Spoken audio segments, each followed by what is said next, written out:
अस्सलामुअलैकुम। जनाब Babubhai Soparivala girls primary school, धोरण 5, विषय अंग्रेजी। विषयांक unit 3 travel time, my page 2।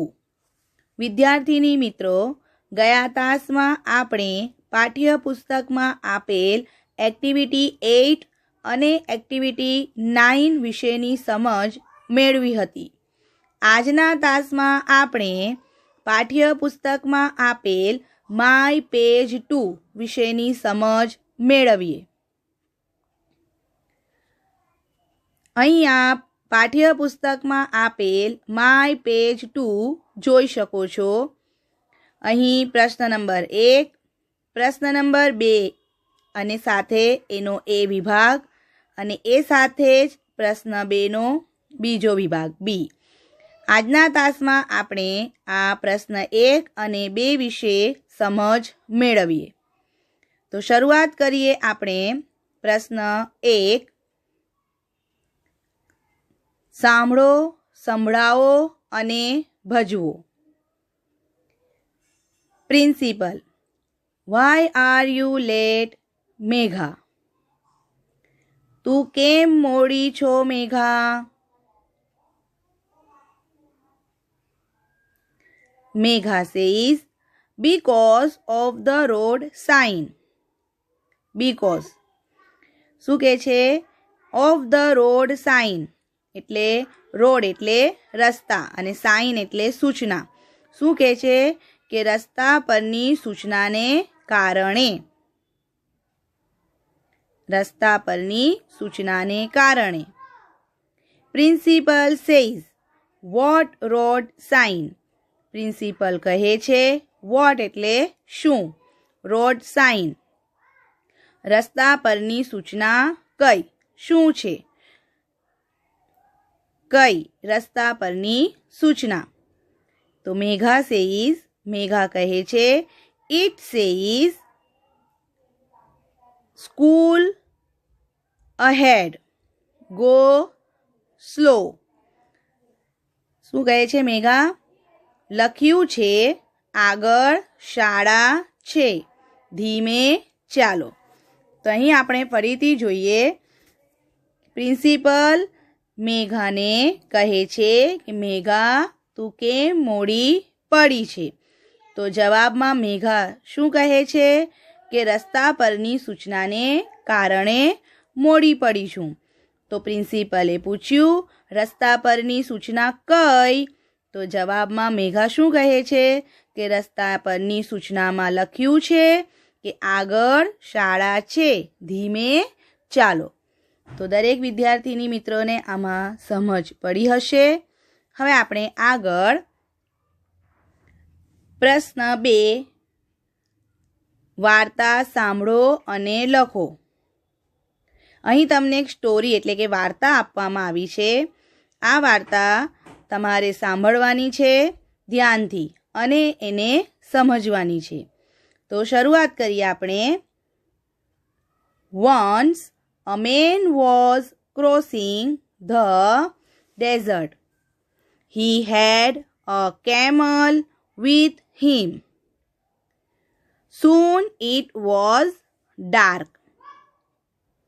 He put up a tent for the night.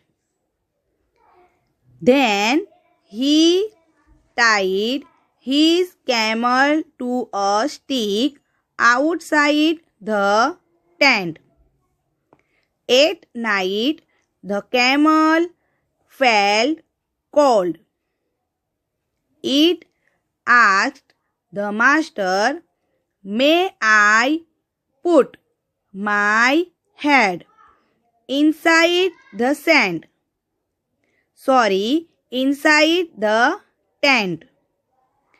The master said, "Yes, you may." After a while, the camel asked, "I feel cold. May I put my neck inside the tent?" The master said, "Okay, you may." After some time, the camel said, "I am very cold. May I help my hump inside the tent?" The master allowed it. Suddenly, the man felt cold. He woke up. There was no tent on him.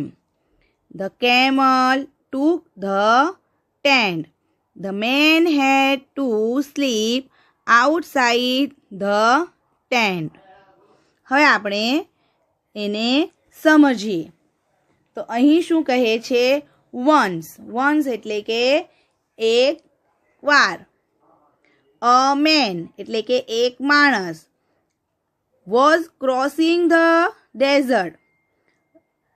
Crossing એટલે પસાર થઈ રહ્યો હતો. Vote crossing એટલે પસાર થઈ રહ્યો હતો. ક્યાંથી?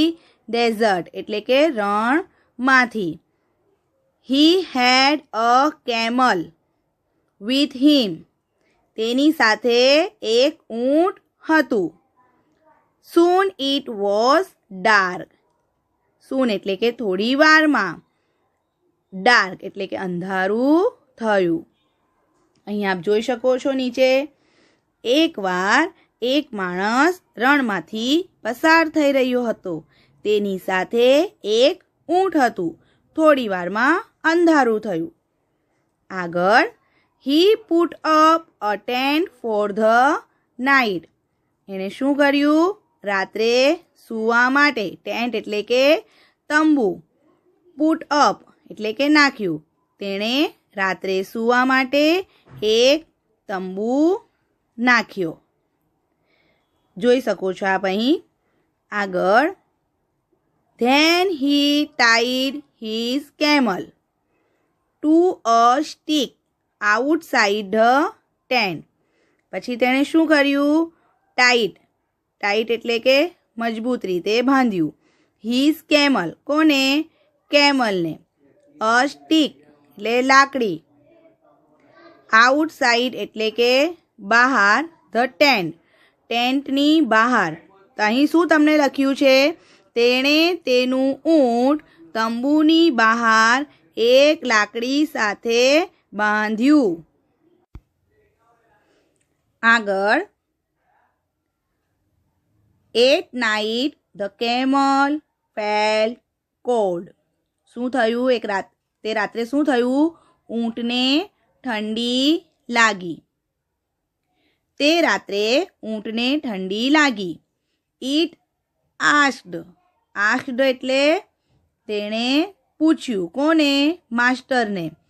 તેણે માસ્ટરને પૂછ્યું, may I put my head inside the tent? શું હું મારું માથું તંબુમાં રાખી શકું? અહીં તમે જોઈ શકો છો. તેણે માલિકને પૂછ્યું, શું હું મારું માથું તંબુમાં રાખી શકું?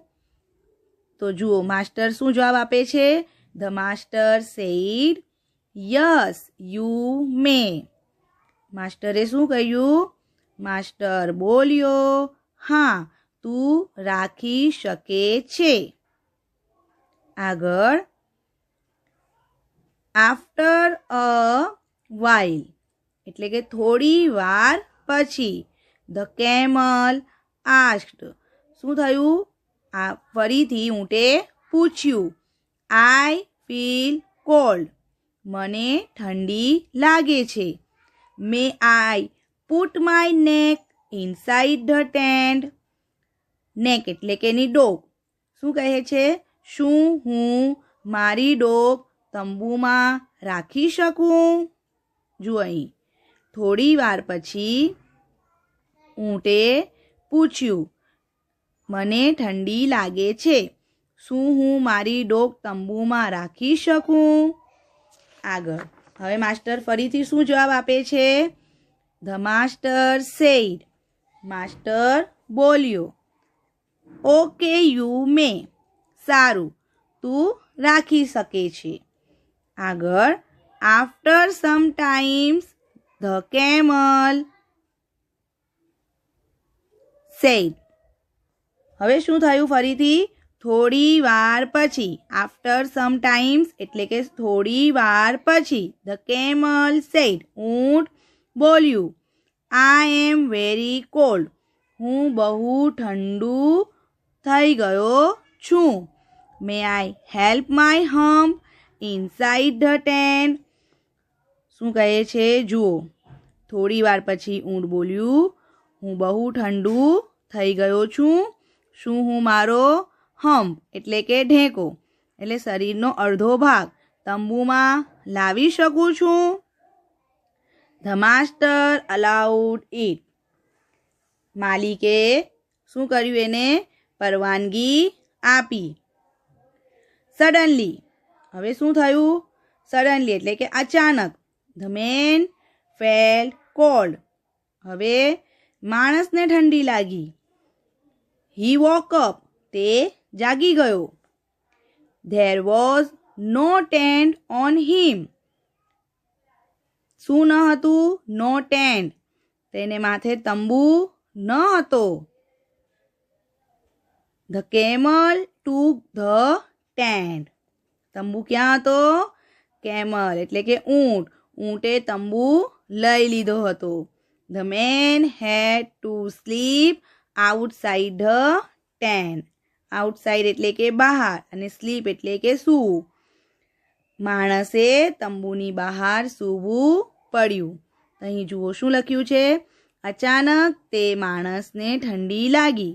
તે જાગી ગયો. તેના માથે તંબુ ન હતો. ઊંટે તંબુ લઈ લીધો હતો. માણસે તંબુની બહાર સૂવું પડ્યું. તો અહીં આપણી આ વાર્તા પૂર્ણ થાય છે. હવે આપણે આગળ જોઈએ. Question 2B. નીચેના વિધાનો ટ્રુ છે કે ફોલ્સ તે કહો. અહીં જુઓ. The man was crossing a river. માણસે નદી ક્રોસિંગ નદી પસાર કરી હતી. તો આપણા જવાબમાં છે ફોલ્સ, ખોટું. The man was going with a camel. તે કેમલ સાથે જઈ રહ્યો હતો. તો ટ્રુ, સાચું. Number 3. The man tied the camel outside the tent. કેમલને બહાર ટેન્ટની બહાર લાકડીથી બાંધ્યું હતું. True. The camel was sleeping with the master. શું કહે છે? કેમલ જે છે તે માસ્ટર એટલે કે માણસ સાથે સૂઈ રહ્યો હતો. False. At the end the man was outside the tent. True. એન્ડમાં શું થયું? ટેન્ટની બહાર કોણ હતું? માણસ. તો જવાબ છે ટ્રુ એટલે કે સાચું. તો વિદ્યાર્થીની મિત્ર, અહીં આપણી આજની આ એક્ટિવિટીમાં ક્વેશ્ચન 2B પૂર્ણ થાય છે. આજના તાસમાં આપણે માય પેજ 2 વિશેની સમજ મેળવી. આ સાથે જ પાઠ્યપુસ્તકમાં આપેલ યુનિટ 3 ટ્રાવેલ ટાઈમ અહીં પૂર્ણ થાય છે. આવતા તાસમાં આપણે નવા યુનિટ અને એમાં આવતી નવી એક્ટિવિટીઝ વિશે સમજ મેળવીશું. Thank you.